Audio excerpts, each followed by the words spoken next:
Les amis, revue de championnat express avant de partir en week-end. On va donc d'abord s'arrêter du côté de la Somalie. Somalie, la Corne de l'Afrique, pour venir parler de la 8e journée du championnat de Somalie. Une 8e journée de Somalie marquée par le fait que le grand favori, c'est-à-dire Mogadiscio City, a un petit peu calé ce week-end. Garatika continue à mener la course en tête, enfin d'une course tête devant Igan et surtout en bas du classement, une équipe qui s'appelle Juba. Juba, c'est l'équivalent des Bitam au Gabon actuellement. 8 matchs, 8 défaites. 32 buts encaissés, 5 buts marqués. Autant dire que c'est clairement une équipe de deuxième division. Mais la surprise, c'est qu'ils ne sont qu'à un petit pas de la zone de sortie de la zone rouge. Allons donc voir ce qui s'est passé du côté de la Somalie pour la 8e journée. C'est parti. On va donc commencer par Gantala qui jouait face à Jazira, victoire de Gantala 3 buts à 2. Orsid jouait face à Mogadiscio City, victoire de Orsid 1 but à 0. Orsid qui en profite pour se relancer pour la course pour les places africaines et ça c'est très très bon.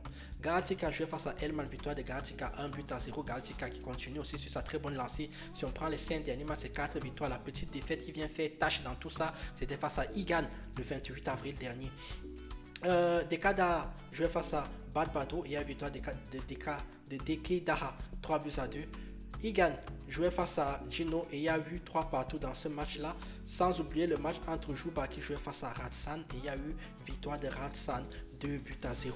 Donc au classement, ça donne que Galatika est en tête avec 59 points, avec 19 points, 18 points sur 18 points pour Igan qui a un petit point de retard. Et vous voyez que Mogadiscio City a déjà perdu un peu de terrain. Et comme j'avais dit, Mogadiscio City, il ne faut pas les laisser prendre le lead. S'ils prennent le lead, hein, ils sont comme Raïm au Burkina Faso, ils ne lâcheront plus. Donc ils sont à 17 points pour l'instant et Elman qui est à 16 points. 3 points d'écart entre le premier et le quatrième. Allons donc voir ce qui se passe au niveau du maintien. Au niveau du maintien, pour l'instant, Juba à ce rythme va totalement descendre. Ils ont 0 points. Mais ce qui est marrant, c'est qu'ils ne sont qu'à 3 petits points de Ratsan.